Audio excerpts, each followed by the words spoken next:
വെള്ളിയാഴ്ച വൈകിട്ട് 5 മണിക്കാണ് തൂങ്ങിമരിച്ച മണിമല സ്വദേശിയുടെ മൃതദേഹം കാഞ്ഞിരപ്പള്ളി ജനറൽ ആശുപത്രിയിലെ മോർച്ചറിയിൽ സൂക്ഷിക്കുവാനായി എത്തിച്ചത്. ശനിയാഴ്ച രാവിലെ 9 മണിയോടെ പോസ്റ്റ്മോർട്ടത്തിനായി കൊണ്ടുപോകുവാനായി പുറത്തെടുത്തപ്പോൾ മൃതദേഹം അഴുകാൻ തുടങ്ങിയതായി ശ്രദ്ധയിൽപ്പെടുകയായിരുന്നു. കടുത്ത ദുർഗന്ധം അനുഭവപ്പെട്ടതോടെയാണ് മൃതദേഹം ഏറ്റുവാങ്ങാനെത്തിയവർക്ക് സംശയം തോന്നിയത്.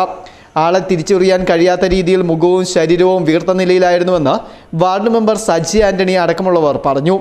മണിമല പഞ്ചായത്തിൽ ഒരു മരണം നടന്നിരുന്നു. അതുകൊണ്ട് നമ്മൾ കാഞ്ഞിരപ്പള്ളി താലൂക്ക് ആശുപത്രി കൊണ്ട് മോർച്ചറിൽ ഇന്നലെ 5 മണിക്ക് കൊണ്ട് വെച്ചു. പോലീസിൻ്റെ സാന്നിധ്യത്തിൽ പിറ്റേ ദിവസം രാവിലെ 9 മണിക്ക് കോട്ടയം മെഡിക്കൽ കോളേജിൽ പോസ്റ്റ്മോർട്ടം ചെയ്യാൻ വെച്ചിരുന്ന ബോഡിയായിരുന്നു.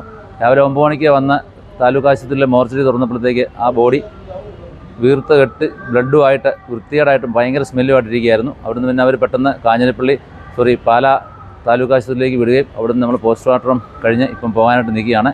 കാഞ്ഞിരപ്പള്ളി താലൂക്ക് ആശുപത്രിയിൽ നടന്ന ഭയങ്കര അനാസ്ഥയുടെ ഉദാഹരണമാണ് ഈ ബോഡിയോട് കാണിച്ചിരിക്കുന്നത്.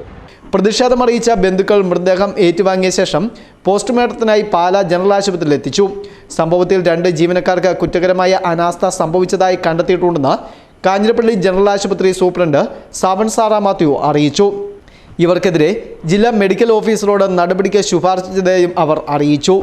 നിലവിൽ കാഞ്ഞിരപ്പള്ളി ജനറൽ ആശുപത്രിയിലെ മോർച്ചറിയിൽ 2 യൂണിറ്റുകളിലായി 8 മൃതദേഹങ്ങൾ സൂക്ഷിക്കുവാനാണ് സൗകര്യമുള്ളത്. ഇതിൽ 4 ഫ്രീസറുകൾ അടങ്ങിയ യൂണിറ്റ് പ്രവർത്തിക്കാത്ത നിലയിലാണ്. കേടായ മൃതദേഹം ഈ ഫ്രീസറിലായിരുന്നു സൂക്ഷിച്ചിരുന്നത്. Fest news, Kanjirappally.